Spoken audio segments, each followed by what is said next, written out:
Hey guys, welcome back to another episode of Opposite the Monitor. I'm Scott. And I'm Anthony. And today we have a bunch of topics to talk to you about today. And we're just going to get right into it. Phil Spencer came out and took full responsibility for Redfall's poor release. And I first off need to apologize for setting the expectation in a previous video about how excited I was for the game before actually seeing reviews and gameplay of it, because I completely was excited for this game. You were? Yeah, I was. Like I was excited for Redfall because of the way the developers are. First of all, Arcane Austin, you know, they have a good track record. A lot of people think Arcane Austin made Deathloop, which was the previous game before this, but that was Arcane Lyle or something like that. That was a completely different part of the Arcane. But yeah, like they, you know, you have the Dishonored developers making this game, so it's like I would think. Yeah, I know that. Yeah. Yeah. But yes, I don't know. I was never a Dishonored fan, but go on. Yeah, like I mean, Dishonored. I love Dishonored, you know, and I mean, you know, they do pretty good, and you know, Dishonored is a good FPS, so it's like I would think that they would be on the ball with this, but you know, it released in a terrible state, and I kind of, once I reported on them having the Denuvo installed, and we understand that the Denuvo creates, you know, terrible performance on games, which, you know, I don't know why developers specifically choose to use that particular anti-tamper software when they have other options, but I guess it's the most popular one to choose for them. But yeah, so Phil Spencer contracts or something, I would assume.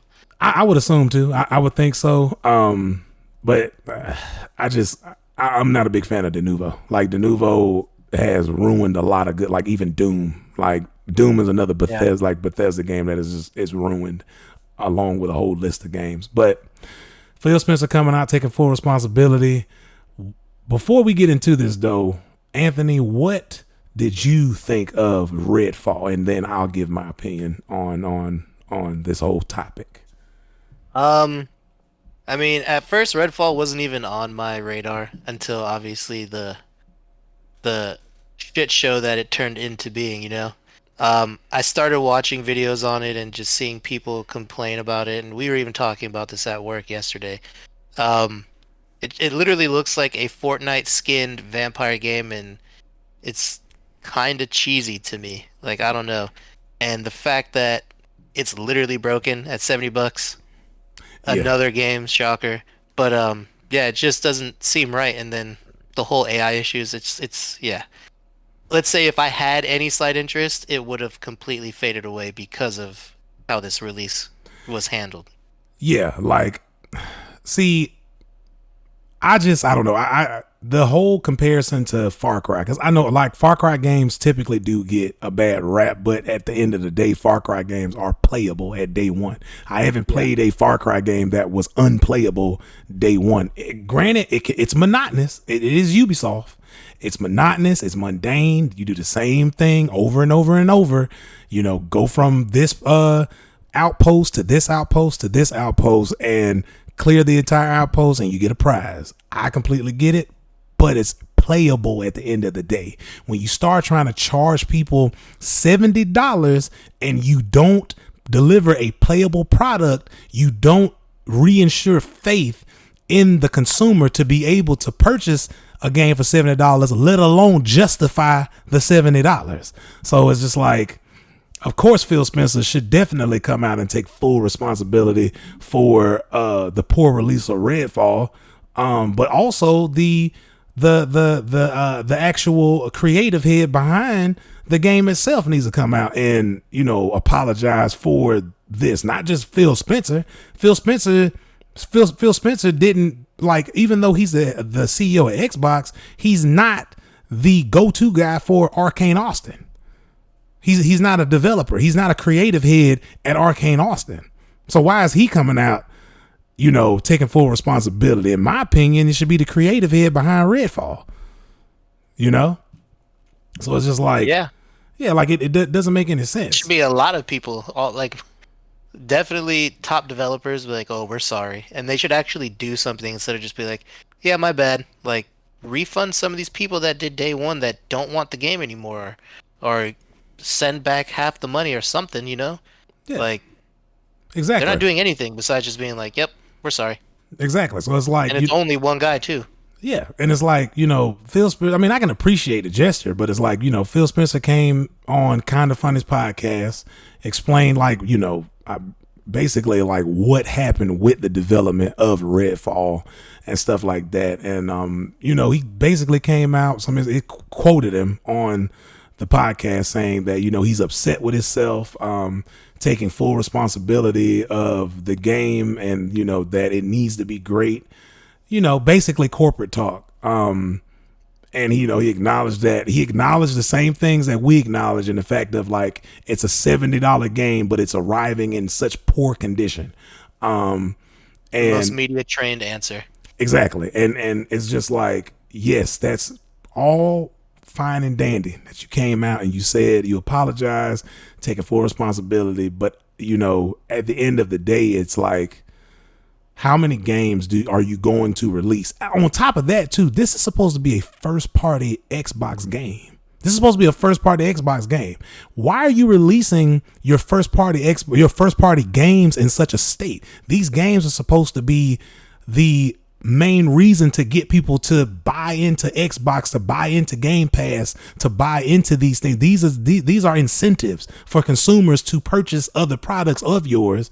Why do you take such poor care of your product? Like, if you make a comparison between Xbox's first party studio games and PlayStation's first party studio games, I can't remember the last time a PlayStation like exclusive came out released in such a state. Have you? Like, I haven't. No, definitely not. Like nothing comes to mind Yeah, at and all. it's just ridiculous. He goes on to say that he's a huge supporter of Arcane Austin. Their track record is awesome. I have a lot of the great games they've built. This is one where the team didn't hit their own internal goals when it launched. I think it's maybe a little simplistic to just say, hey, if you would have just delayed it 3 months, the core creative of the game would have delivered on something that was different to what it was. What do you think about that statement? And everything that he's just kind of encapsulating right there.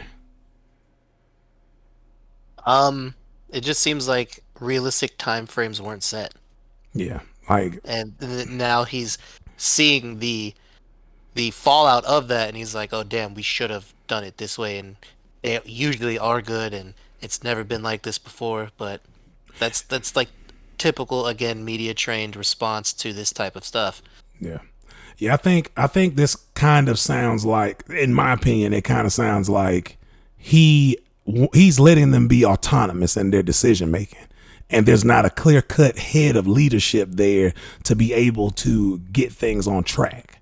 So, it basically sounds like he just was like, hey, I'm just going to let them be creatives, let them do what they need to do. And I just have faith that they'll release a game in, a conditioned state just because of their track record. And my thing is that there always needs to be a clear leader. So then that way you have a good plan of action and you stick to that plan. That's kind of like where I'm coming from with it, where it's just like, how many times have we seen games get mismanaged? You know what I'm saying? Where we have, Oh man, so many. yeah, you just have like administratives and execs just, saying, I want this trendy thing in this game. It goes back to trend chasing. I want this trendy thing in this game.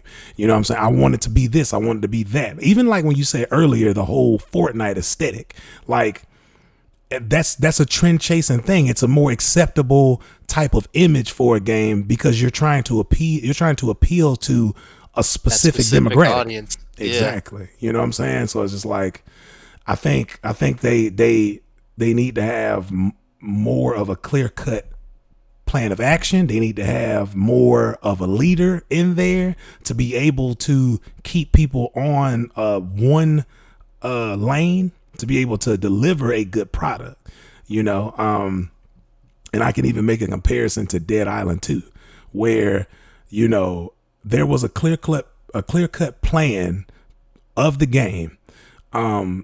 Even though people were expecting it to be an open world game. They had things that they focused on, that they accomplished, and that they delivered. And they delivered a solid product. It wasn't trying to be a bunch of different games rolled into one. It was, hey, you're just going to get like slap happy zombie fun. That's what this game is about. That's what we're going to give you. And we'll focus on this new flesh system that we developed to even emphasize that. And to me, I just feel like there was no focus on this game. Like, even the core gameplay is just, for Redfall, is not even enjoyable. There's no replayability. Like how do you feel about that, as far as like what you've seen of the game and like the gameplay you've seen? I think it's funny that you say replayability when there's literally like no playability whatsoever. Like it just seems like it's just something I would download, install, start to play, and be like, okay, I'm done. Like, no, I can't handle. Like, I would have to wait for at least a few patches before I even go back to it, and want to give it another attempt. And that's still only on the first playthrough. Like, I couldn't see myself suffering through this and being like, oh, maybe now it's better. Let me try it again. No. Yeah, that's I completely agree. But that I will, like, you know what? I'll be like Phil Spencer and be like, I'll take full responsibility for the hype that I had and the excitement I had around this game. But yeah, I completely, like, I agree. Like, there needs to be some kind of standard when it comes to releasing these games. And like I said, it goes back to what me and you said before. Where are the QA testers? Why are there no inputs from people outside of your development team to be able to give you a different perspective on what you've created and being able to hit these deadlines? Like, I just don't get it. But to go on further, he said, we let a lot of people down this week with the launch of the game, but we will continue to strive on. You have to, that's what creativity is about. And that just sounds like a big ass, it was a cop out and a big ass word salad, like, to me, like, like, you know what I'm saying? Must be friends with Camila Harris, word salad it up. Exactly. It was just like, bro, like, that's what creativity is about. Like, come on, bro. Like, see, creativity is about creativity, and that's why we're doing creative things. Exactly. Thanks, bro. Yeah, and it's just another way to try to justify, hey, we didn't do our job in delivering a playable product that's worth the $70 price tag, but we'll do it later. Just give us your money up front. Yeah, just give us your $70 up front, and I promise, if you believe in us, we'll make the game worthwhile. Like, no, bro, like, what are you talking about? Like, that doesn't make sense. So I don't know, man, but how do you you know what I'm saying? Like, how do you feel about this whole trend of, and Bethesda does this a lot, but how do you feel about this whole trend of developers making games and not fulfilling the promises being made before the release of the game, and then promising you that they'll fix it later on? How do you feel about that versus like delivering a solid product up front? Oh, it literally irritates me. Like, the biggest one I can think of is No Man's Sky. Yeah. Remember what was promised and then what actually came out when it dropped? Yeah. Like, oh, by the way, DLC is not free anymore. Oh, by the way, it's really not that massive as we said it was.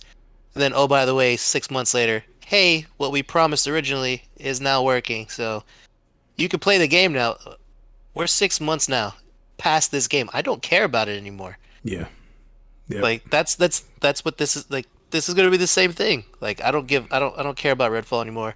I'm past that. I'm on like the next best thing, Tears of the Kingdom or something. You know what I'm saying? I'm on to something else. Like, I'm good.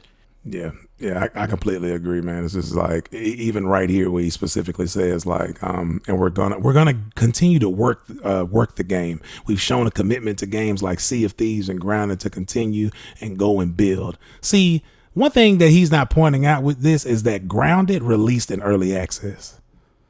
That's one thing he's not pointing to. And Grounded wasn't a $70 purchase, neither, when it released. So it's like, you're not even being upfront. Like you're not even like, you know what I'm saying, telling the truth when you say these things. You know, like you're making Yeah. false comparisons to a game that is not $70 justifiable. You know, it's just, I feel like in my opinion, and this is my last thing I'm just gonna say on this particular topic, but I just feel like it's getting played out. It's getting old at this point. Like Yeah. like how Battlefield, not Battlefield, but battle royales are to you. That's Yeah. Yeah. I'm over 'em. yeah. I'm over them. I'm But yeah, done. no. Yeah.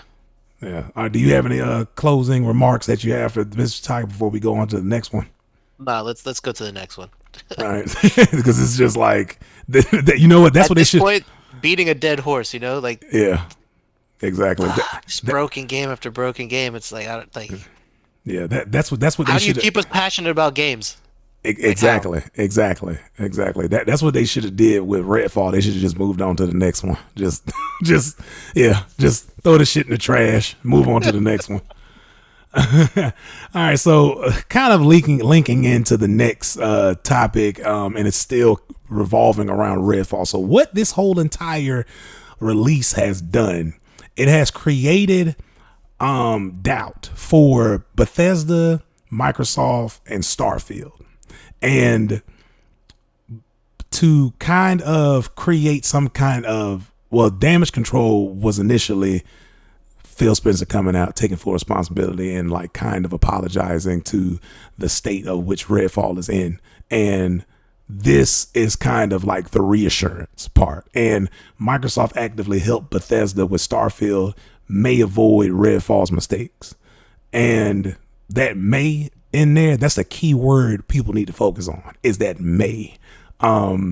Because we all know that a QA tester released I think last year about the state of StarField and how the build that he tested was completely unplayable, unoptimized, worlds not loading, people thinking that, because Bethesda gave off the impression that initially that going from planet to planet is seamless. Then it came out that no, it's not seamless. You have to go through a loading screen, which I'm perfectly fine. That's the same kind of clusters that Dead Island 2 is. Like, you know, you have these clusters of maps and you just go from one loading screen to the next into that area.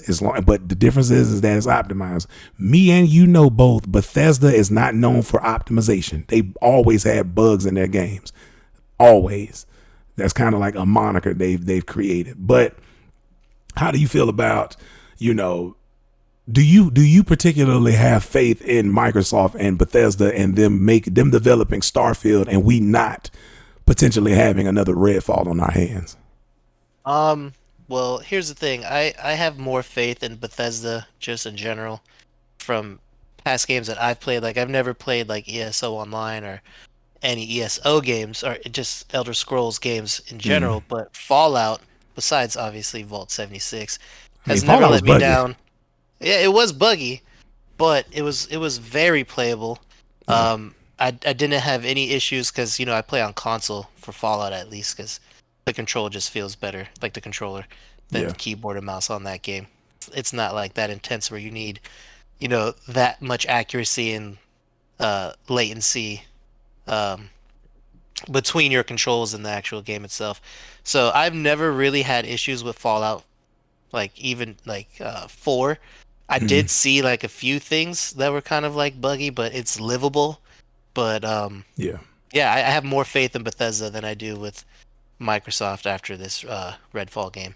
So do you think that them coming out saying that Microsoft is actively helping Bethesda develop StarField, that has no effect on your reassurance whether or not they can deliver a solid product day one and charge $70 for it? And when I say solid product, I mean charging $70 and you purchasing a $70 product, not a $50 product, $40, $60 product. Like, Well, let me tell you this. I don't think video games should be $70 to begin with. That $10 increase for absolutely no reason just because it's next gen Like I was never here for that in the first place. Yeah, But as far as Microsoft saying they'll make sure that Bethesda doesn't drop the ball, uh, this game was supposed to release last year, so yeah, it was supposed with to that release. being said, being pushed back an entire year, I would say the ball has already been dropped. Hopefully they're picking it up. Yeah, and hopefully there's nothing at the core of Starfield that is affecting that game, because one thing that I noticed with Redfall is that the core gameplay mechanics and the core gameplay loop is just terrible. Like even all the way down to just the classes themselves. Like each individual class, which is each character for Redfall, they essentially, like in the grand scheme of things, don't deliver an impact to the gameplay. Like even down to some of the abilities that you have, they don't function properly. Like there's I forgot the character's name, but there's a specific class that focuses on stealth, and he uses a crow basically, and the crow is supposed to tag enemies. But what ends up happening is that when you initiate the crow's action, it flies directly into enemies, triggers them, lets them know that you're there, and then it does a little bit of damage. How that's counterproductive to the character's base skill. Well, at least the AI is broken and they don't really move to attack you, so I mean, I yeah, guess that covers that. that's an entire another conversation. It's just like, and that's what I'm kind of like getting at is like, there's just things that are fundamentally wrong with Redfall. You know, It shouldn't have been released. They should have pushed it back. yeah, they Straight should have, up. yeah, they should have, did what Starfield did. Starfield, like, I mean, did what Bethesda did with Starfield. Push it back a year. Like, Not even a year. I feel like this could be remedied with like a few patches, maybe in like a month or two. So they could have just extended the release maybe a couple months, and then it would be completely received differently. You know what I'm saying? Like I don't, I think just a little bit more time would have been better. I don't know. Like, I would have to disagree with that. Just for the simple fact of, because even like when it goes right here, what I'm saying, poor gunplay, cheap cutscenes, dumb AI, uninspired art direction. These are all things that are like, The art is obviously nothing that can be changed because they did the whole Fortnite thing, like I said yeah, already.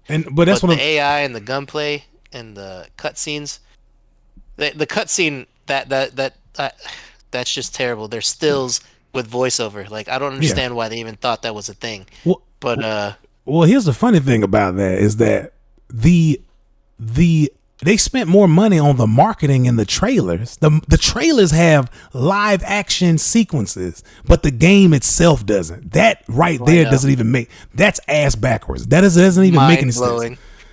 It's like what, like it all comes back to management. It all comes back to administration. How can you develop a game with no actual cinematic cutscenes, but you put all of it in your marketing? Doesn't make any sense to me whatsoever. But so I don't, for me You know personally, what? I feel I retract what I said. They definitely did it another year. I completely forgot about the still cutscene. yeah, My bad. Yeah, they needed way more time than yeah, what I originally said. they definitely needed a year. But in my opinion, I think, I don't know. I'm kind of more on the cynical side of things. Just from me playing, I've played Bethesda games before. Bethesda has made a name for themselves to be like to deliver buggy things and then to have, But playable. yeah, it's playable, but at the time, but that like Fallout kind of justified the $50 price tag, and then Fallout, yeah, we have the. I mean, back then, like Fallout 1 and 2. Fallout's always been. Oh, what do you mean 1 and 2 for PC? I Or mean, do you mean 3, New Vegas, and 4? well, 3. My bad, 3. Okay, I don't remember paying $60 for Fallout 3. Fallout 3 was they $50. released that 60. PS3 games were $60. I don't know. I guess it's been a while since I played PS3 games. But yeah, like, there's like, I don't think that Starfield is going to be able to deliver a $70 experience, and I don't think Bethesda is going to be able to deliver a $70 experience with Starfield, because just around the name that they, even Fallout 4 has bugs in it, and I mean like they're not game breaking, but there's just like there's a lot of AI bugs that happen within even Fallout 76. Like Fallout 76 is Fallout atrocious. 76 was, yeah, it was a shit show. Yeah, That's why I said I don't even count that, because that game was just terrible, and the fact that they released it with so much potential and like yeah, here are all the nuclear keys and you can launch nukes on your enemies and then just completely remove that. Like I don't. Why would they remove that entire game mechanic? That just doesn't make sense. Like they wanted that game to just suck. Like yeah. after it released, it made no sense. Yeah. Now, the only thing that I could possibly say that Starfield has a saving grace with is the fact that Xbox owns both Bethesda and Obsidian Entertainment. And I wouldn't be surprised if Obsidian, after they made the delay, if Bethesda got some of Obsidian's developers to help kind of get Starfield on track, because Obsidian has already kind of made like a sci-fi style RPG that's similar into the same vein of Starfield. It's essentially Fallout 4 in space, basically. I can't remember the name of the game at this particular time, but I would not be surprised if Obsidian kind of helped them get on track, and this could possibly be hinting at why Microsoft is so closely eyeing Starfield and helping Bethesda with the development of Starfield.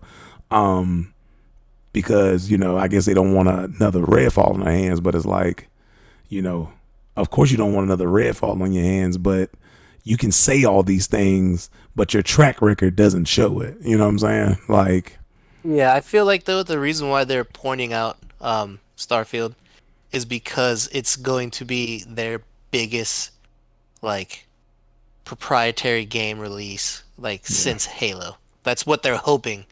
You know what I'm saying?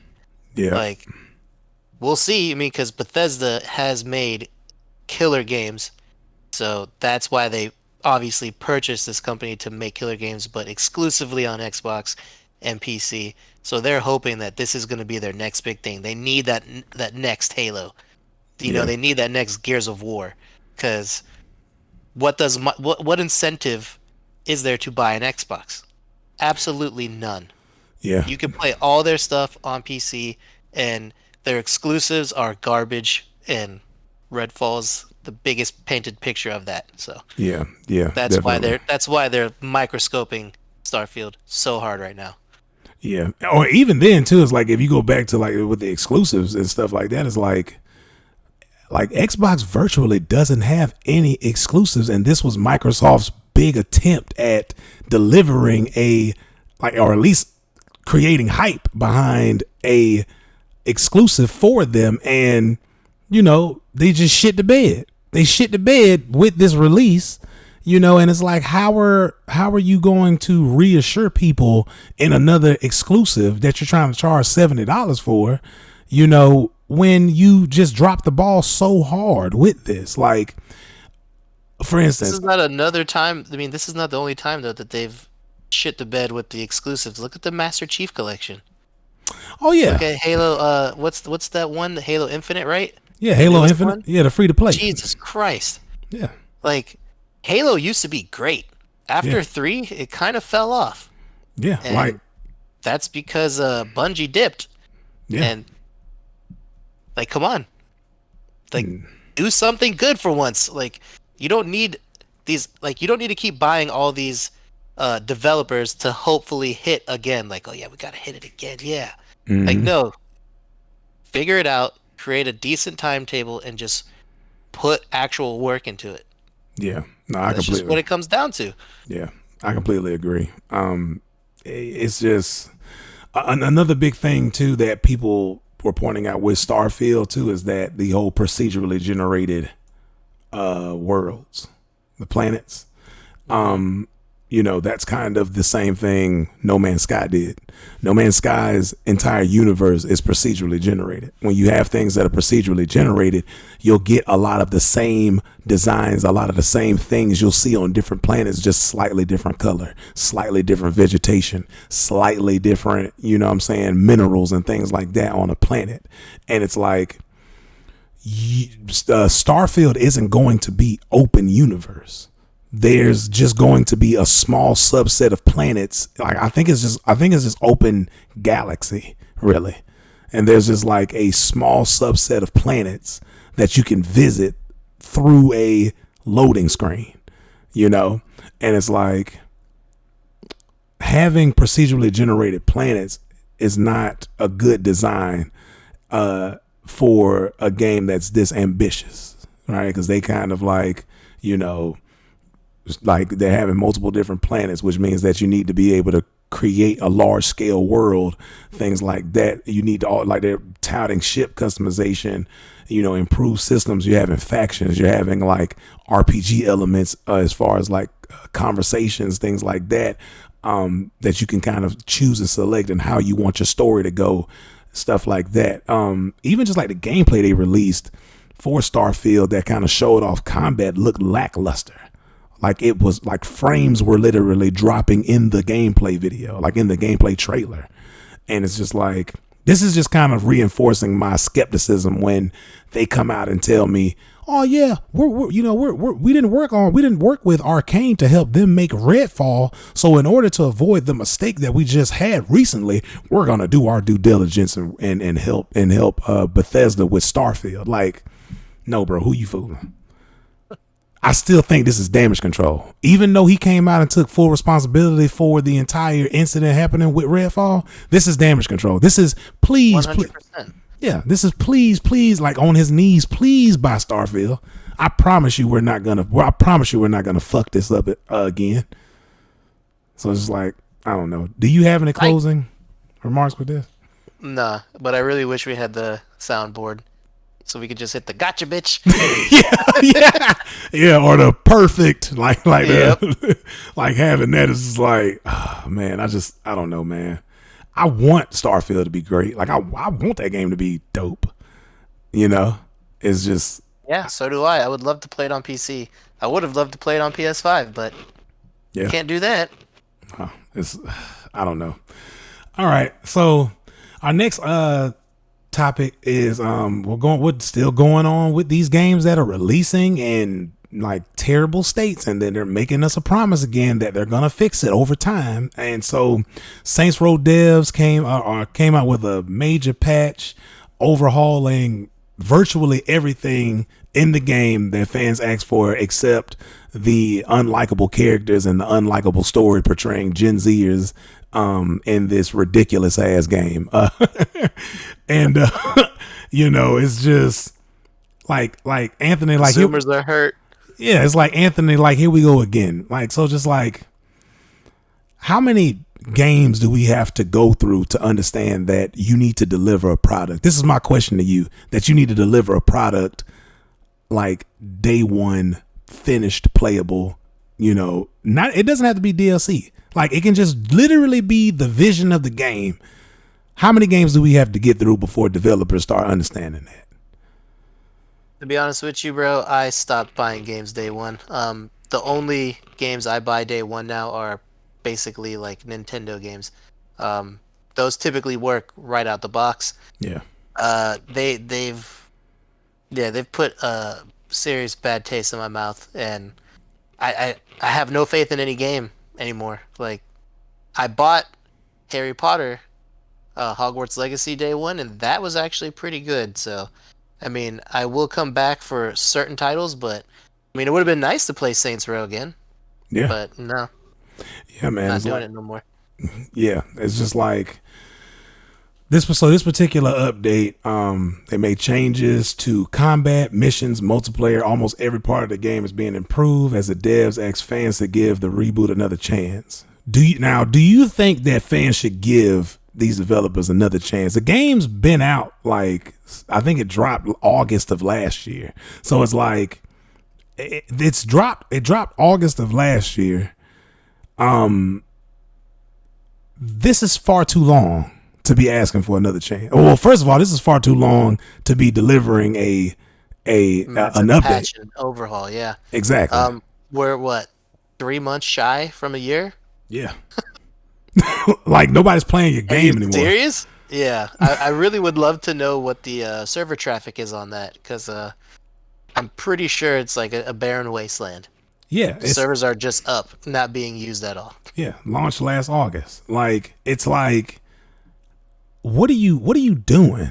You know, like what decision making is going on? I would love to just be a fly on the wall, sitting in the conference room of these people, and them just like coming up with ideas for these games to be developed. Like when Saints Row first released, people already had like shorts of them falling through the world of like like the main thing this game touted that was alluring, at least for me personally, was multiplayer. The whole fact of that it was a fully synchronized multiplayer. So it's like, if you completed something in my world, it completed for you in your world if you were to play the game solo by yourself without me. That was one of the big like draws to this game, other than it just being a Saints Row game in general. And that didn't work. Like co-op was just unplayable. People couldn't even join games, let alone play at a steady frame rate, because of just the sheer unoptimization, unplayability of a co-op in that game, let alone combat breaking, like, you know, missions failing for no reason in the middle of a mission, not being able to fully complete a mission. Like there's scripted sequences within some of these missions that you have to do, and the mission just continues on. For instance, like there's like a scripted sequence where you have to hop from one car to the next in kind of like like you're fighting enemies on top of like in cars, and jumping from one car to the next, jumping on the back of like a flatbed truck and stuff like that. And the mission just keeps going, like it never ends. It just keeps going. It's like, how can you release this? Like, I want to know your opinion on this. Like, how can somebody just release a game like this and then expect people to pay this amount of money and then just be like, oh yeah, we'll fix it later again? Like, I don't know. 8 months later, are we even serious? Like, why is this company still talking about this game? Like, they're serious. Yeah, I know, but that's what I'm saying. Like, why are they seriously still talking about this game? Like, oh, we finally fixed it, guys. 8 months later, thank you for holding your breath on that one. Like, I don't know. Yeah, Saints Row just makes me thankful that we have Grand Theft Auto, even if we're still stuck on 5. Yeah, the unending tale of GTA 5. Yeah, yeah, it's just never-ending story. Yeah, it's just like, man, it's just getting to a point to where it's like these games, or these developers and these management, like they have to start taking better care of what, you know, what they're developing and what they're making, and stop setting. First of all, the first thing they need to stop doing is releasing trailers for games too soon. That's the first issue. You're releasing trailers for games too soon and trying to draw hype for this, so then that way you can pocket, you can be able to generate enough kind of income from your investors. Basically, that's all that is. It's those trailers are to get investors hype, so investors can invest more money into the company. Oh yeah, of course. And it's like, a lot of the times, man, it's like a lot of gamers think like, oh man, these trailers are for us. No, trailers are not for you. Trailers are it's basically, in a sense, it's an update for investors to be like, you know, I see the potential here. Exactly. And it's like, because for me personally, I don't like cinematic or like cinematic trailers. I like watching gameplay. Show me the game. Don't show me some cinematic trailer with high graphics and stuff like that. I want to know what your actual game looks like.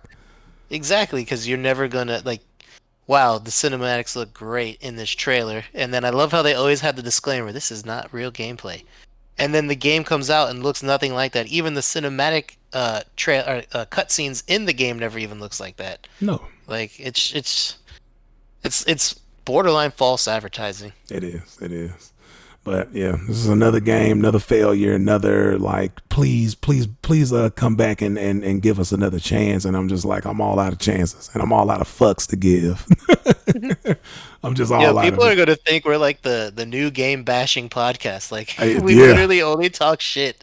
I mean, look, It's if warranted shit, I'll say that, but exactly, like, I can't talk shit if there's no shit around for me to talk about. yeah. You know what I'm No, saying? it's But like I said, it's definitely warranted. And yeah, also like we discussed earlier before the podcast, it was a slow week, so yeah, yeah, it was. But you know what? We're gonna end on a good note. You want to know why? Hogwarts why is Legacy that? just passed $1 billion in sales. Hell That's yeah. that's what I'm This talking game about. this game is fucking awesome. I love Exactly. this game. And I'm so glad like all the protesters is like, you gotta protest that. They're anti-Semitic and transphobic and all this stuff. Like, no, that Yeah. is not true at all. And you used to love Harry Potter 2 years ago, and now you Hmm. don't. But that bad press, I feel, is a direct influence of this $1 billion in sales. Yep. Straight Yep. up. Like, the game would have sold good regardless, but like they say, bad press is good press. Yep. So, Yep. look Exactly. what you guys did. Yep. And even then too, just on another note, it's just like this game released working, you know. Yep. And guess Like what? I said earlier. There's What? no What's up? there's no DLC. You get the entire game when you buy this game. Yeah, I saw the DLC is literally just skins and like a Yeah, specific animal to use, right? To fly around on, and exactly. that's it. Like this is what I mean. Like this is actually an old school release. Remember back in the day when you got Gears of War and it was a full game? Yep, full game, playable game, great game. Exactly. Like, And it's uh, and it's take me like back to the GameCube and PS3 era of like gaming in general. Once we hit PS4, it was a little shaky, but now it's just like pure trash. Like we need to exactly. go back 5 years, 6 years, 7 years, 10 years, and just start like holding these companies to that standard that they used to have. And it's not like they weren't releasing games like every other week or every month. There's like the GameCube library alone is like almost 500 games. And then the Exactly. PS3 library is probably even more than that. It's like what, close to 1,000 game titles? Exactly. Like, are And you serious? And they all worked perfectly fine. I'm sure there was like one here and there that was like kind of, shaky, but not like this. It's not every release. yeah. It's at least every AAA major release, I should say. I also think that could probably contribute to the fact that it sold $1 billion. Not just the fact that it's Harry Potter, but also the fact that it released playable, and you got the full game. The full game is what you got when you paid your $70, when you paid your 80, 100, $120 if you got the collector's edition, or the $300 if you got the top tier edition of this game. Like, you got the full game, and I think that's what contribute to a lot of the game sales, is the fact of it didn't release buggy and unplayable, and you got the full purchase. Yep. So much And all so. the marketing was on its face too. Like Yeah, what we saw in the marketing is what we get in the game. exactly.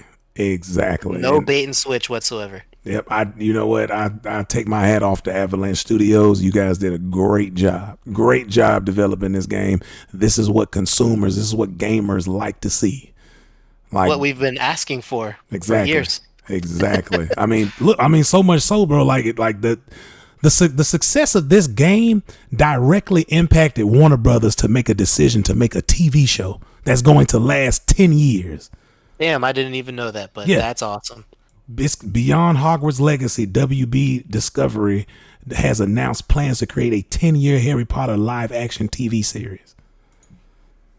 And that's gonna definitely be on HBO Max and be great, just like The Last of Us was. I guarantee it. Exactly. These are the kind of benefits you get, you can reap when you take care of the games that you're developing. and you provide fans and consumers what they want in a game.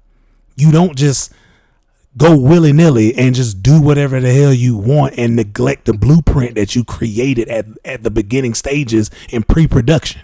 Like, you know, like, come on, man. It's like gaming 101, game developing 101. You know what I'm saying? But that's my end of it. I definitely know what you're saying. Yeah, you know, it's you know, it's ridiculous. But that's my end of it. Did you have anything else that you wanted to add? I've said everything as positive as I could about this game. I love this game. Me too. Well, thank you guys for tuning in to another episode of Opposite the Monitor. Make sure you smash that subscribe button if you like the content. Hit the like button on this video. And what else do they need to do, Hearn? Hit that bell. That's what I'm talking about. Hit that bell, and then we'll go ahead and see you guys next week. Thank you.